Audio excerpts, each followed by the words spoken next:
vamos a explicar lo que es el factor de ganancia de un BJT, también denominado beta. Al factor de ganancia también se le llama beta.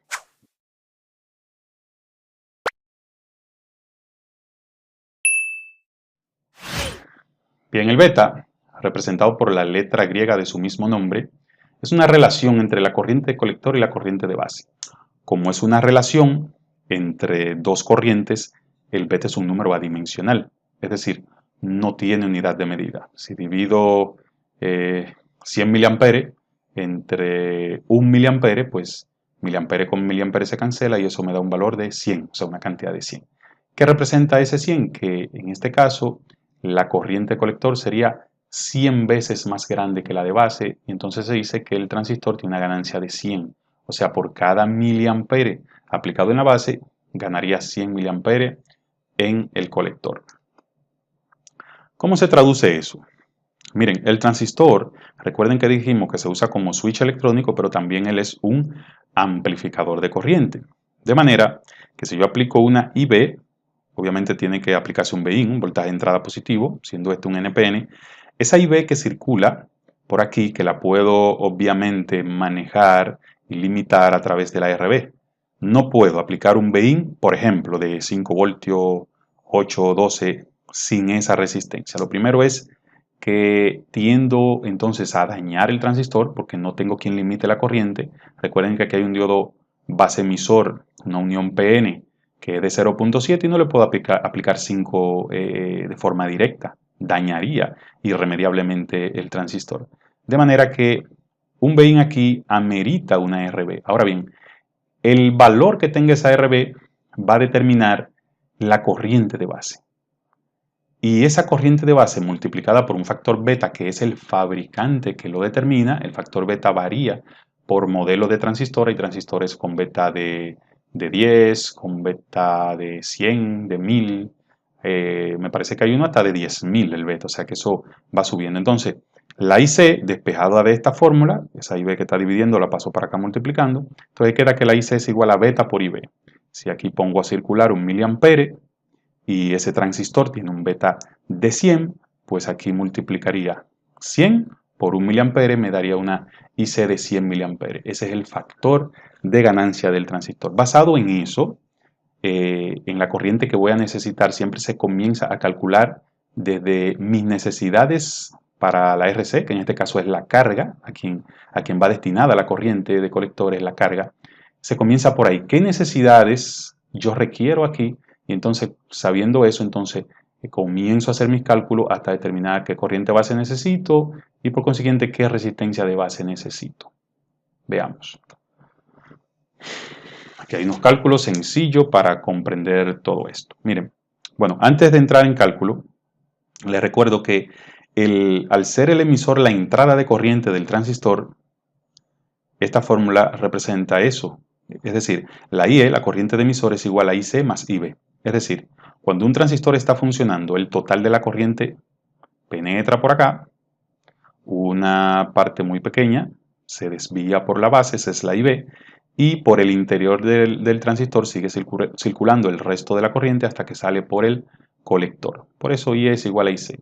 Siendo la IB despreciable, ustedes verán en algunos documentos y libros que casi siempre se dice que la IE y la IC son prácticamente iguales, técnicamente iguales, porque la IB es muy ínfima. Es decir, en este ejemplo que colocamos, si aplico 1 miliampere por la base y salen 100 miliamperes por el colector, por el factor beta, pues entonces sería 100 miliamperes acá.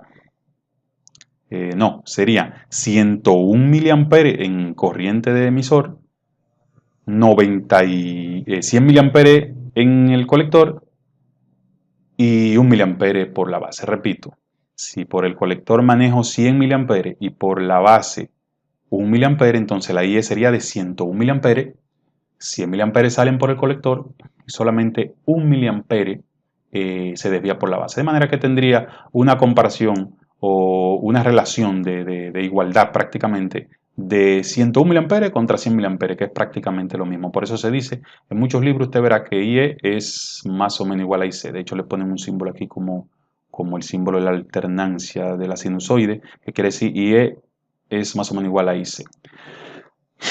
Bien, basado ya en todo lo que hemos dicho, vamos a calcular este circuito poniendo un escenario que voy a requerir una IC ahí de 200 mA porque esto es lo que RC necesita. Suponga usted que esa RC es un, qué sé yo, un motorcito de 5 voltios y que consume 100 mA cuando está funcionando. 200 mA cuando está funcionando.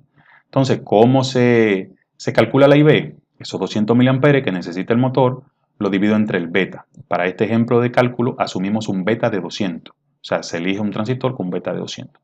200 mA entre 200 da 1 mA de base. Sabiendo ya la corriente de base, pues entonces calculemos la resistencia de base. RB es igual a Bin, sería el valor colocado aquí, puede ser cualquier valor, pero para nuestro ejemplo es 5 voltios, menos 0.7, ¿por qué? Porque recuerden que siempre aquí se caerán 0.7 voltios, la unión PN de base emisor, entre la IB que ya calculamos que es 1 mA. Cuando hacemos el cálculo, 1 por 10 a la menos 3 para llevarlo a mili, da 4.3 kiloohmios. De manera que si aquí coloco una resistencia de base de 4.3 kiloohmios, estoy asegurando, con 5 voltios aquí, estoy asegurando que mi corriente base será de 1 mA y como ese transistor tiene un beta de 200 para fines de este ejemplo, pues aquí tendría entonces 200 mA por el colector. Y usted dirá, bueno, qué maravilloso, ¿no? Ese miliampere se va a convertir en 200 miliamperes. No se engañe. Realmente ese miliampere es como el permiso que se le da al transistor para que puedas dejar circular los 200 miliamperes de emisor a colector. ¿Pero de dónde salen esos 200 miliamperes? No es este miliampere que se convierte, sino que esos 200 miliamperes salen de esta fuente. No del BI, ¿no? De esta fuente. O sea que esta es como el director de la orquesta, ese miliampere que circula por aquí, autoriza entonces a que estos 200 mil circulen por aquí, pero si esta fuente no tiene capacidad de dar 200 miliamperios o más, pues no circularía. Bien, aquí al final pongo un cálculo que nada tiene que ver con lo que hemos hecho, simplemente para que vean lo siguiente. Suponiendo que yo tengo un BIN de 2.5 voltios, fíjense que vuelve y se le resta el 0.7, que quedaría como una constante. Fíjense que ahora se divide entre 20 por 10 a la menos 6, que serían 20 microamperes. Esto sería en otro escenario, no en este mismo. Entonces me da una resistencia base de 90 kiloohmios. Este ejemplo simplemente lo coloqué aquí para que vean que la RB puede variar al valor que usted decida dependiendo de las características de Bin y de las características de la IB que usted quiera colocarle o que necesite colocarle por los cálculos, ¿no? Así que entiendo que ya esto lo han comprendido. Si no, pues denle para atrás al video y repitan esta explicación de nuevo. Seguimos.